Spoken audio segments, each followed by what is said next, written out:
Khoi pumnamakpu aikhoigi kanbiba mapu Prabhu Jisu Kristagi mingda khurumjari Ishwargi wahi pathokchagi taminasi Philippia pandub ahum pada tarani thoi dagina taramari phawba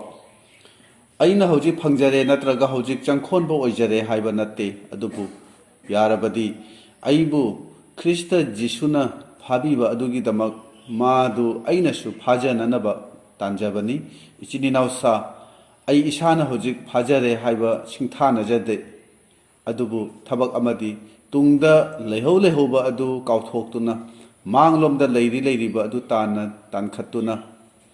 Krista Jisugi mapanna Ishorna mathaglomda kobibagi mana phangnanaba panjan phamlomda aina chenjari tamina krabi sogi wahisi mayamgi mathakta ibungona borpina biba oishanu amen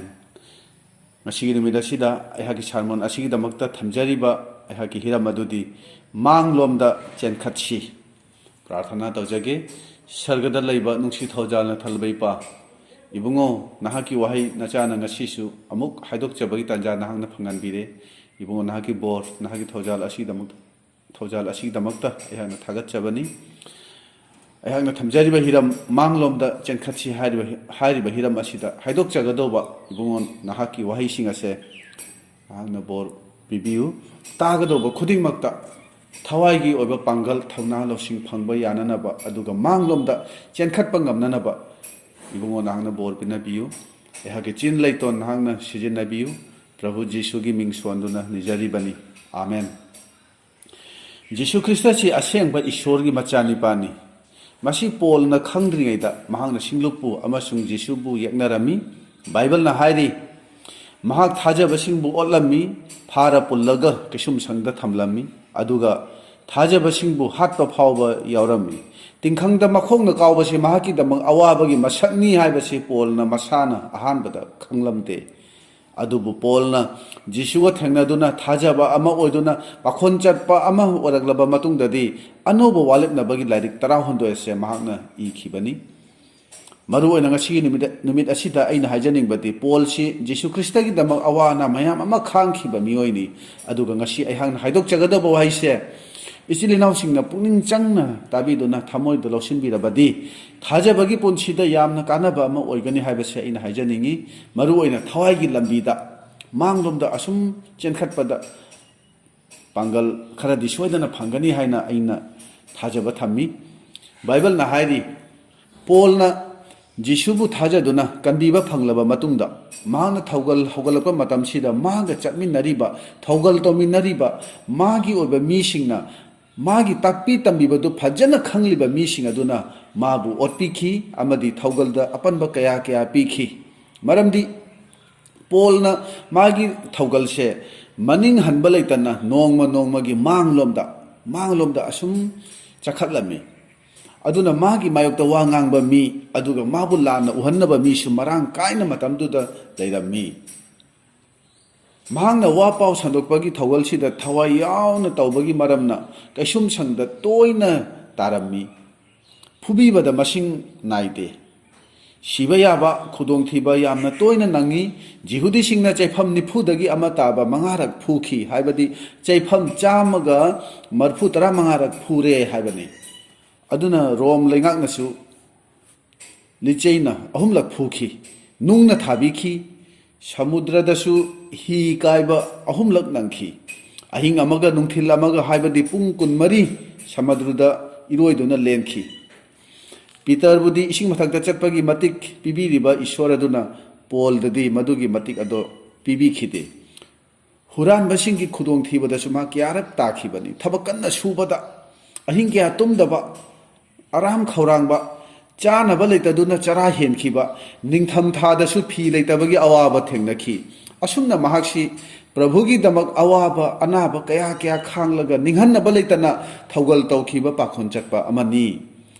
thawjal haiba Ishwarni hariba Jisuna nungsi haitaba thawjal haitaba amagumna Paul budi loina bikhi maramdi Ishwarna Paul bu karino kharadi tambiram libani mahangna asumna awa ana mayam sina yomsille haraga mayam sigi marakta thaugal tawringai manung sidasu magi punsida thokhiba angakpa singa dudi karino haragadi mahagase thawai asengmana thanba mini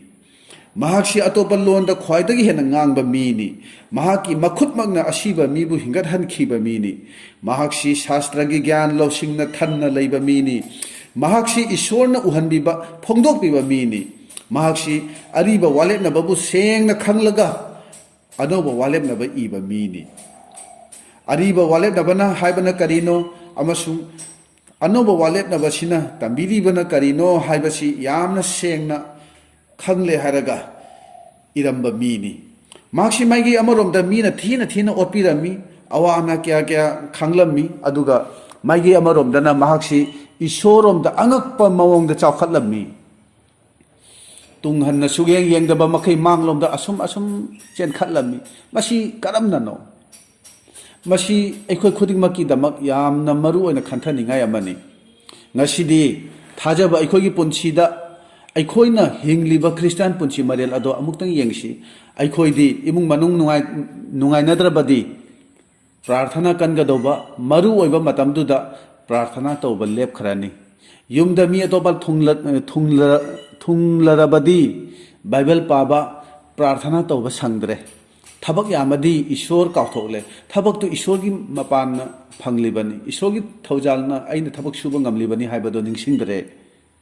ꯑꯗꯨꯒ ꯑꯃꯨꯛ ꯋꯥꯔꯕꯗꯤ ꯅꯠꯇ꯭ꯔꯒ ꯋꯥꯈꯜ ꯅꯨꯡꯉꯥꯏꯇ꯭ꯔꯕꯗꯤ church ꯀꯥꯔꯔꯣꯏ, Bible ꯃꯁꯛ ꯎꯔꯔꯣꯏ, ꯕꯥꯏꯕꯜꯒꯗꯣ ꯌꯦꯡꯅꯤꯡꯂꯔꯣꯏ. ꯑꯩꯈꯣꯏꯗꯤ ꯑꯩꯈꯣꯏꯒꯤ ꯄꯨꯛꯅꯤꯡꯒꯤ ꯑꯄꯥꯝꯕꯗ ꯆꯠꯄ ꯃꯤꯅꯤ. ꯑꯗꯨꯅ ꯒꯂꯥꯇꯤꯌꯥꯗ ꯍꯥꯏꯔꯤ ꯊꯋꯥꯏꯒꯤ ꯃꯄꯥꯟꯗ ꯆꯠꯂꯨ ꯑꯗꯨꯒ ꯅꯈꯣꯏꯅ ꯍꯛꯆꯥꯡꯒꯤ ꯑꯄꯥꯝꯕ ꯑꯗꯨ ꯊꯨꯡꯍꯜꯂꯣꯏ. ꯍꯛꯆꯥꯡꯒꯤ ꯑꯄꯥꯝꯕ ꯑꯗꯨꯅ ꯊꯋꯥꯏꯕꯨ ꯌꯦꯛꯅꯩ, ꯊꯋꯥꯏꯒꯤ ꯑꯄꯥꯝꯕ ꯑꯗꯨꯅ ꯍꯛꯆꯥꯡꯕు ꯌꯦꯛꯅꯩ. ꯑꯩꯅ ꯍꯥꯏꯖꯅꯤꯡꯕꯗꯤ ꯄꯣꯜꯅ ꯃꯥꯒꯤ ꯊꯧꯒꯜꯁꯤꯗ ꯏꯁꯣꯔꯅ ꯂꯣꯏꯅꯔꯁꯨ ꯑꯋꯥꯕ ꯃꯌꯥꯝ ꯑꯃ ꯈꯥꯡꯈꯤ. ꯑꯗꯨꯒ ꯑꯇꯣꯞꯄ ꯑꯃꯔꯣꯝꯗꯅ ꯃꯍꯥꯛꯀꯤ ꯊꯋꯥꯏꯒꯤ ꯄꯨꯟꯁꯤꯗ ꯆꯥꯎꯈꯠꯂꯝꯃꯤ. ꯑꯗꯨꯒ ꯁꯤꯡꯂꯨꯞꯁꯨ ꯃꯊꯪ ꯃꯍꯥꯛꯅ ꯂꯤꯡꯈꯠꯂꯝꯃꯤ. ꯃꯁꯤꯒꯤ ꯃꯔꯝꯗꯤ ꯀꯔꯤꯅꯣ ꯍꯥꯏꯔꯒꯗꯤ ꯄꯣꯜꯅ ꯃꯥꯒꯤ ꯄꯨꯟꯁꯤꯅ ꯋꯥꯔꯦꯞ ꯑꯃ ꯂꯧꯔꯝꯃꯤ, ꯔꯨꯜ ꯑꯃ ꯁꯦꯝꯂꯝꯃꯤ. ꯃꯗꯨꯗꯤ ꯃꯥꯒꯤ ꯇꯥꯏꯕꯪ ꯄꯨꯟꯁꯤꯗ ꯑꯋꯥꯕ ꯅꯨꯡꯉꯥꯏꯇꯕ ꯊꯣꯛꯂꯤꯕ ꯄꯨꯝꯕꯁꯤꯗ ꯃꯥꯅ ꯀꯩꯗꯧꯉꯩꯗꯁꯨ ꯋꯥꯈꯜ ꯊꯝꯂꯣꯏ, ꯃꯥꯅ ꯃꯗꯨꯗ ꯌꯦꯡꯂꯣꯏ. ꯃꯁꯤꯅꯤ ꯃꯍꯥꯛꯀꯤ ꯋꯥꯔꯦꯞ ꯑꯗꯨ. ꯍꯛꯆꯥꯡꯒꯤ ꯑꯣꯏꯕ ꯇꯥꯏꯕꯪꯄꯥꯟꯕꯒꯤ ꯑꯣꯏꯕ ꯋꯥꯈꯜ ꯑꯃꯁꯨꯡ ꯑꯋꯥꯕ ꯅꯨꯡꯉꯥꯏꯇꯕ ꯃꯌꯥꯝꯁꯤꯅ ꯃꯔꯝ ꯑꯣꯏꯔꯦ ꯍꯥꯏꯔꯒ ꯃꯗꯨꯗ ꯋꯥꯈꯜ ꯄꯨꯛꯅꯤꯡꯁꯤ ꯆꯃꯝꯅꯗꯨꯅ ꯂꯩꯈ꯭ꯔꯕꯗꯤ ꯊꯋꯥꯏꯔꯣꯝꯗ ꯆꯥꯎꯈꯠꯄ ꯂꯩꯔꯔꯣꯏ ꯍꯥꯏꯕꯁꯦ ꯑꯩꯈꯣꯏ ꯅꯤꯡꯁꯤꯡꯃꯤꯟꯅꯁꯤ. ꯄꯣꯜꯅ ꯊꯦꯡꯅꯈꯤꯕ ꯑꯋꯥꯕ ꯃꯌꯥꯝꯗꯣ ꯑꯃꯃꯝꯇꯪ ꯑꯣꯏꯅ ꯈꯜꯂꯒ ꯋꯥꯈꯜ ꯇꯧꯗꯨꯅ ꯌꯦꯡꯕꯤꯌꯨ. ꯃꯥꯒꯤ ꯃꯐꯝꯗ ꯊꯣꯛꯂꯤꯕ ꯑꯋꯥꯕ ꯃꯌꯥꯝ ꯑꯗꯨꯒꯤ ꯃꯔꯛꯇꯒꯤ ꯑꯃꯈꯛꯇꯪ ꯑꯩꯈꯣꯏꯒꯤ ꯊꯧꯒꯜꯒꯤ ꯄꯨꯟꯁꯤꯗ ꯊꯣꯛꯂꯕꯗꯤ ꯑꯩꯈꯣই ꯊꯥꯖꯕꯒꯤ ꯄꯨꯟꯁꯤꯗ ꯑꯁꯨꯝ ꯃꯥꯡꯂꯣꯝꯗ ꯆꯦꯟꯈꯠꯀꯗꯔꯥ? ꯃꯁꯤ ꯈꯟꯊꯅꯤꯡꯉꯥꯏꯅꯤ. ꯃꯁꯥꯗ ꯑꯅꯥꯕ ꯑꯃꯒꯤ ꯃꯇꯥꯡꯗꯗꯤ ꯃꯍꯥꯛꯅ ꯑꯁꯨꯝꯅ ꯍꯥꯏꯔꯝꯃꯤ ꯃꯗꯨꯗꯤ ꯁꯩꯇꯥꯟꯒꯤ ꯗꯨꯠ ꯑꯃꯅ ꯃꯍꯥꯛꯄꯨ ꯈꯨꯗꯨꯝꯅ ꯁꯨꯏ ꯍꯥꯏꯅ. ꯃꯁꯥꯗ ꯑꯅꯥꯕ ꯑꯃ ꯂꯩꯔꯕꯁꯨ ꯊꯋꯥꯏ ꯍꯛꯆꯥꯡ ꯄꯨꯝꯕ ꯏꯁꯣꯔꯒꯤꯗꯃꯛ ꯀꯠꯊꯣꯛꯆꯕ ꯉꯝꯕꯁꯦ ꯑꯩꯈꯣꯏꯒꯤꯗꯃꯛ ꯇꯝꯖꯅꯤꯡꯉꯥꯏꯅꯤ. ꯇꯥꯏꯕꯪꯄꯥꯟ ꯄꯨꯝꯕꯒꯤ ꯑꯋꯥꯕ ꯃꯥꯌꯣꯛꯅꯩ. ꯑꯗꯨꯕꯨ ꯄꯣꯜꯅ ꯃꯥꯒꯤ ꯊꯋꯥꯏ ꯍꯛꯆꯥꯡ ꯄꯨꯝꯕ ꯀꯠꯇꯨꯅ ꯊꯋꯥꯏꯗ ꯑꯁꯨꯝ ꯆꯥꯎꯈꯠꯂꯝꯃꯤ. ꯃꯔꯝꯗꯤ ꯃꯥꯒꯤ ꯄꯨꯟꯁꯤꯗ ꯊꯣꯛꯈ꯭ꯔꯕꯁꯤꯡꯗꯣ ꯑꯁꯨꯝ ꯀꯥꯎꯊꯣꯛꯂꯝꯂꯒ ꯃꯥꯒꯤ ꯄꯥꯟꯖꯟꯐꯝꯂꯣꯝꯗ ꯑꯁꯨꯝ ꯆꯦꯟꯈꯠꯀꯦ ꯍꯥꯏꯅ ꯑꯆꯦꯠꯄ ꯋꯥꯔꯦꯞ ꯂꯧꯈꯤꯕꯒꯤꯅꯤ. ꯅꯨꯡꯁꯤꯔꯕ ꯃꯔꯨꯞꯁꯤꯡ, ꯃꯥꯡꯂꯣꯝꯗ ꯆꯦꯟꯈꯠꯀꯦ ꯈꯜꯂꯕꯗꯤ ꯑꯩꯈꯣꯏꯗ ꯃꯤꯅ ꯉꯥꯡꯕ ꯆꯩꯕ, ꯑꯩꯈꯣꯏꯗ ꯃꯤꯅ ꯇꯧꯔꯛꯄ ꯅꯨꯡꯉꯥꯏꯇꯕ ꯃꯑꯣꯡ ꯃꯇꯧ, ꯑꯩꯈꯣꯏꯅ ꯊꯦꯡꯅꯔꯤꯕ ꯈꯨꯗꯤꯡꯁꯦ ꯎꯁꯤꯟꯅꯗꯕ, ꯇꯥꯁꯤꯟꯅꯗꯕ ꯑꯃꯁꯨꯡ ꯈꯪꯁꯤꯟꯅꯗꯕ ꯈꯔ ꯇꯝꯁꯤ. ꯑꯩꯈꯣꯏꯅ ꯅꯪꯂꯤꯕ ꯑꯋꯥ ꯑꯅꯥ ꯑꯃꯁꯨꯡ ꯅꯨꯡꯉꯥꯏꯇꯕ ꯃꯌꯥꯝꯁꯤꯇꯕꯨ ꯑꯁꯨꯝ ꯌꯦꯡꯗꯨꯅ ꯂꯩꯔꯒꯗꯤ ꯑꯩꯈꯣꯏ ꯀꯔꯝꯅ ꯊꯋꯥꯏꯗ ꯆꯥꯎꯈꯠꯀꯅꯤ? ꯀꯔꯝꯅ ꯃꯥꯡꯂꯣꯝꯗ ꯆꯦꯟꯈꯠꯀꯅꯤ? ꯀꯔꯝꯅ ꯑꯩꯈꯣꯏꯒꯤ ꯄꯟꯊꯨꯡꯐꯝ ꯑꯗꯣ ꯌꯧꯒꯅꯤ? ꯗꯦꯕꯤꯠꯅ ꯒꯣꯂꯤꯌꯠꯀ ꯂꯥꯟ ꯊꯦꯡꯅꯒꯦ ꯈꯜꯂꯛꯄꯗ ꯃꯌꯥꯝꯕ ꯑꯦꯂꯤꯌꯥꯕꯅ ꯅꯪ ꯑꯁꯤꯗ ꯀꯔꯤꯒꯤ ꯂꯥꯛꯂꯤꯕꯅꯣ? ꯂꯝꯍꯥꯡꯗ ꯂꯩꯔꯤꯕ ꯌꯥꯎꯁꯤꯡꯗꯨ ꯀꯅꯥꯗ ꯁꯤꯟꯅꯔꯝꯂꯤꯕꯅꯣ? ꯃꯗꯨ ꯁꯦꯜꯂꯨꯆꯣ, ꯃꯁꯤ ꯅꯪꯒꯤ ꯅꯊꯧ ꯅꯠꯇꯦ ꯍꯥꯏꯗꯨꯅ ꯉꯥꯡꯕꯤꯈꯤ, ꯆꯩꯕꯤꯈꯤ. ꯑꯗꯨꯕꯨ ꯃꯗꯨꯁꯤꯡꯗꯨ ꯃꯍꯥꯛꯅ ꯇꯥꯁꯤꯟꯅꯈꯤꯗꯦ. ꯅꯤꯡꯊꯧ ꯁꯣꯜꯒꯤ ꯃꯅꯥꯛꯇ ꯆꯠꯄꯗꯁꯨ ꯅꯤꯡꯊꯧꯅ ꯗꯦꯕꯤꯠꯇ ꯅꯪꯗꯤ ꯌꯥꯝꯅ ꯑꯉꯥꯡ ꯑꯣꯏꯔꯤ ꯍꯥꯏꯅ ꯄꯨꯛꯅꯤꯡ ꯍꯟꯊꯕ ꯌꯥꯕ ꯃꯑꯣꯡꯗ ꯍꯥꯏꯈꯤ. adubu Goliath ti yamna sathiba lan haiba nipani aduna nangna Goliath ki mayokta lantheng naba ngamloi haina haikhibani adubu ningthau solgi wafamsing adusu David na tasin nakhide adubu David na mahangna yaw senbada sijinaba chaisu aduga ananba nung macha mangaga magi gulenduga loinana Goliath ka lamthengnanaba Manglomda chakhatlami madu ubada Goliath na David ta hai nangna asumna aiga lamthengnagani haidona laklibase aibu huini haina ningbra David na hai nangdi thang ta paiduna lamthengnaba lakli adubu aidi lining thogi mingda laklibani maramdi lanphamse lining thogi ni ibungo mahangna nangbu aigi khutta tahangani haina haiki mashi hairaga mahangna nungdu golendu da hapchilaga kapkhibada Goliath ki marai bakta panduna Goliath adu mamaina upsinduna laimaida haithaki Goliath na khut khu leitaraga mamaina upna karigi haitharakbano hairagadi shastrada idunan leiri madudi khu khudingna aingonda nonjagani aduga leiton khudingmangna ishorbu thagatchagani haina Romeo 13 gi 13 da David na mayamba singi wadu tasinakhide ningthaugi wadu su thawoina takhide David na ishorgi khonjelbu tajakhibani ishor tabu mahana yengjakhibani aduga aikhoisu isa gi awaba phibam adudagi thaidoklaga ishorda yengjaba sing aduna ishorda yengjaragadi angakpa pangal thauna aikhoina soidana phangani haibase aikoi khangminasi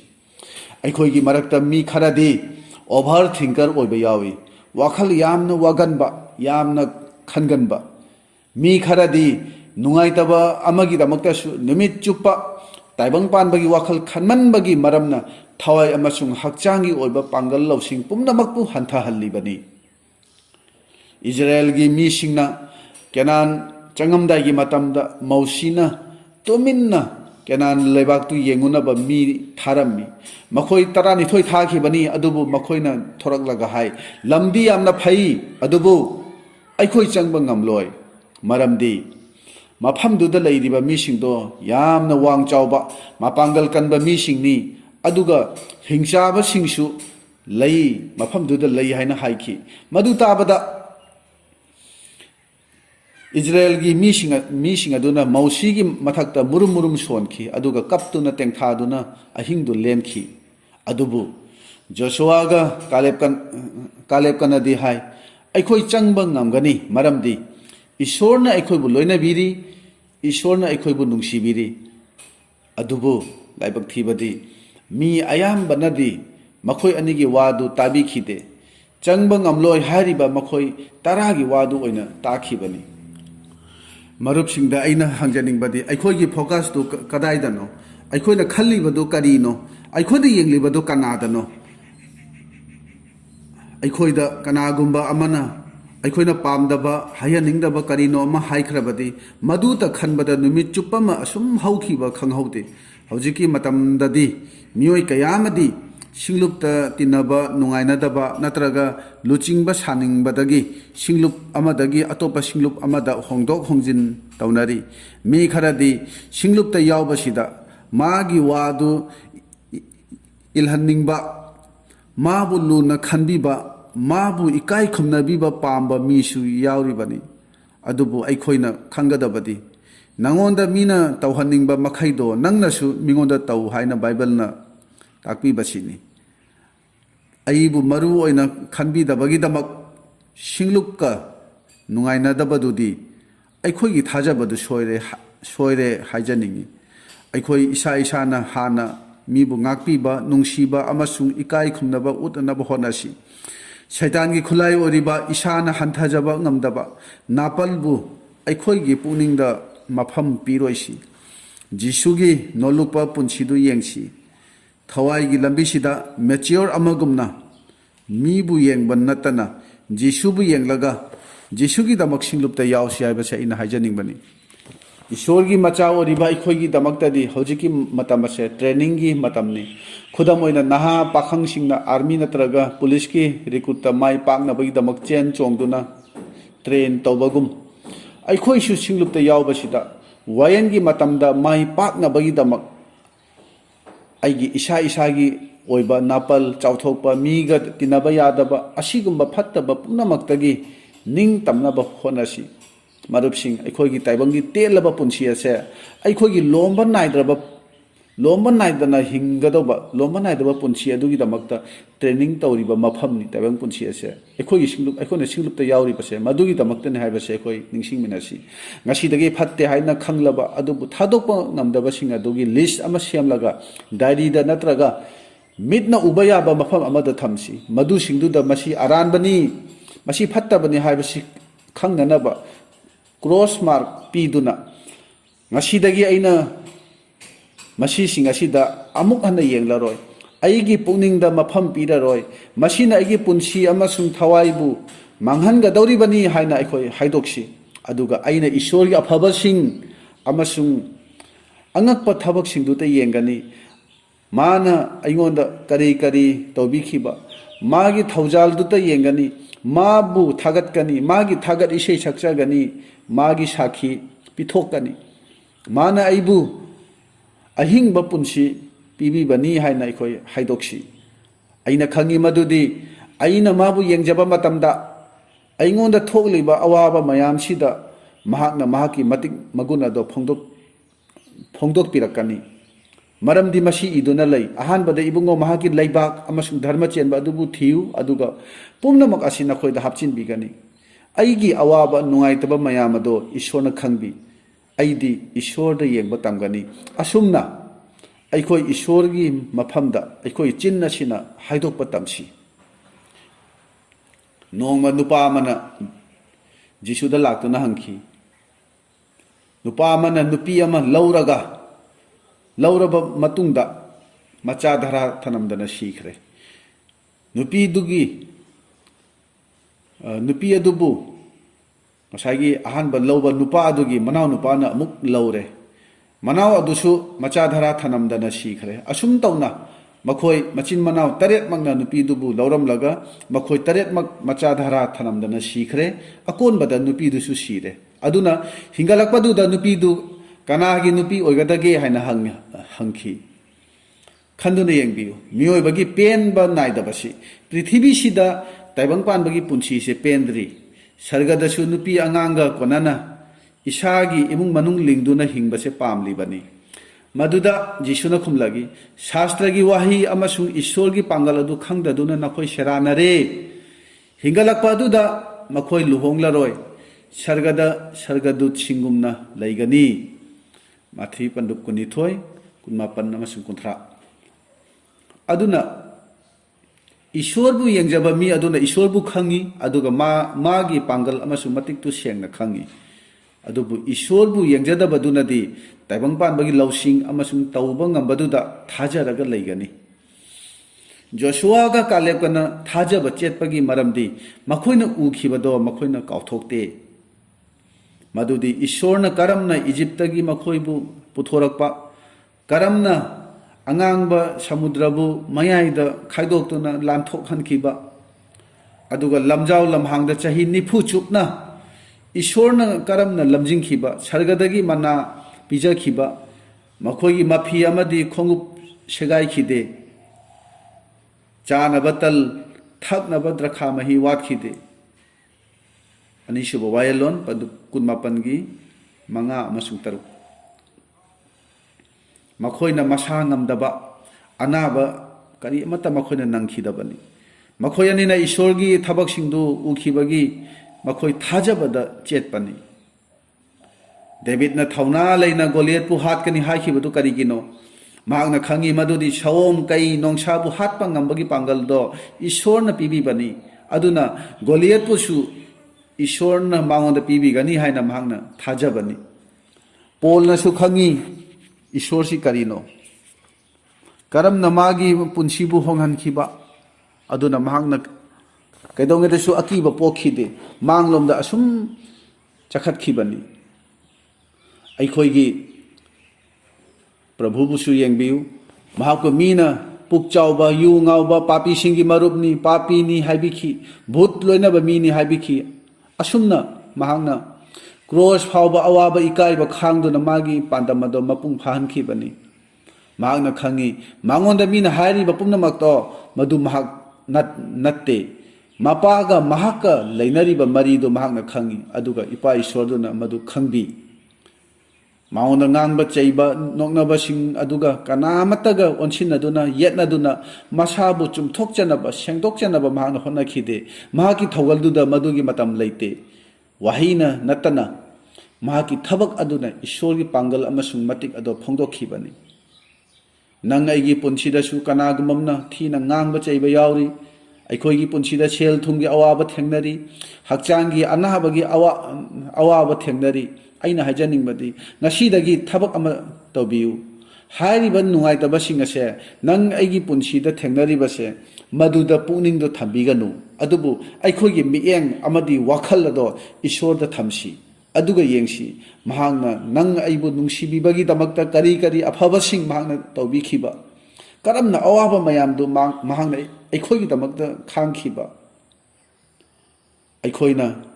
ꯑꯋꯥ ꯑꯅꯥ ꯅꯪꯕ ꯈꯨꯗꯤꯡꯗ ꯈꯟꯕ ꯇꯝꯁꯤ ꯃꯗꯨꯗꯤ ꯑꯩꯈꯣꯏ ꯄ꯭ꯔꯤꯊꯤꯕꯤꯁꯤꯒꯤ ꯃꯤ ꯅꯠꯇꯦ ꯃꯐꯝꯁꯤꯗ ꯑꯩꯈꯣꯏ ꯃꯇꯝ ꯈꯔꯅꯤꯇꯒꯤꯅꯤ ꯑꯩꯈꯣꯏꯒꯤ ꯑꯁꯦꯡꯕ ꯃꯐꯝ ꯑꯗꯨꯗꯤ ꯁꯔꯒꯗꯅꯤ ꯄ꯭ꯔꯚꯨ ꯖꯤꯁꯨꯒꯤ ꯃꯅꯥꯛꯇꯅꯤ ꯑꯩꯈꯣꯏ ꯃꯍꯥꯛꯀꯤꯅꯤ ꯍꯥꯏꯔꯤꯕ ꯋꯥꯐꯝ ꯑꯁꯦ ꯑꯩꯈꯣꯏꯒꯤ ꯊꯋꯥꯏꯒꯤ ꯂꯝꯕꯤ ꯑꯁꯤꯗ ꯃꯥꯡꯂꯣꯝꯗ ꯆꯦꯟꯈꯠꯅꯅꯕ ꯊꯋꯥꯏꯒꯤ ꯄꯨꯟꯁꯤꯗ ꯆꯥꯎꯈꯠꯅꯅꯕ ꯂꯝꯕꯤꯅꯤ ꯍꯥꯏꯕꯗꯣ ꯑꯩꯈꯣꯏ ꯅꯤꯡꯁꯤꯡꯃꯤꯟꯅꯔꯁꯤ ꯗꯦꯕꯤꯠꯅꯗꯤ ꯑꯁꯨꯝꯅ ꯍꯥꯏ ꯍꯦ ꯑꯩꯒꯤ ꯊꯋꯥꯏ ꯂꯥꯏꯅꯤꯡꯊꯧꯕꯨ ꯊꯥꯒꯠꯂꯨ ꯃꯥꯒꯤ ꯇꯧꯕꯤꯃꯟꯗꯨ ꯀꯥꯎꯒꯅꯨ ꯃꯥꯇꯅ ꯅꯪꯒꯤ ꯑꯔꯥꯟꯕ ꯄꯨꯝꯕ ꯉꯥꯛꯄꯤꯕꯅꯤ ꯅꯪꯒꯤ ꯑꯅꯥꯕ ꯄꯨꯝꯕꯁꯨ ꯐꯍꯟꯕꯤꯕꯅꯤ ꯑꯗꯨꯅ ꯃꯔꯨꯞꯁꯤꯡ ꯏꯁꯣꯔꯒꯤ ꯅꯨꯡꯁꯤꯕ ꯑꯃꯁꯨꯡ ꯃꯥꯒꯤ ꯑꯐꯕꯁꯤꯡꯗꯨ ꯌꯦꯡꯁꯤ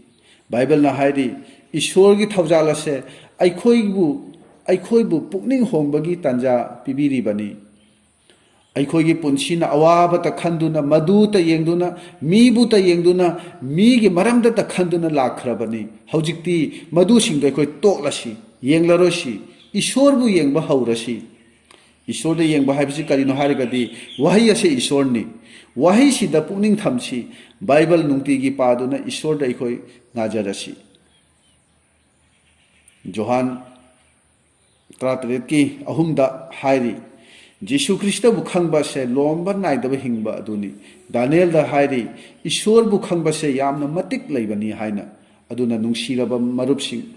ꯄꯣꯜꯅ ꯖꯤꯁꯨꯕꯨ ꯌꯦꯡꯖꯕꯒꯨꯝ ꯑꯩꯈꯣꯏꯁꯨ ꯏꯁꯣꯔꯕꯨ ꯌꯦꯡꯁꯤ ꯑꯩꯈꯣꯏ ꯃꯥꯡꯂꯣꯝꯗ ꯆꯦꯟꯈꯠꯁꯤ ꯇꯥꯃꯤꯟꯅꯈ꯭ꯔꯕ ꯋꯥꯍꯩ ꯑꯁꯦ ꯑꯩꯈꯣꯏ ꯃꯌꯥꯝꯒꯤ ꯃꯊꯛꯇ ꯏꯕꯨꯡꯉꯣꯅ ꯅꯍꯧꯅꯅ ꯕꯣꯔ ꯄꯤꯅꯕꯤꯕ ꯑꯣꯏꯔꯁꯅꯨ ꯑꯥꯃꯦꯟ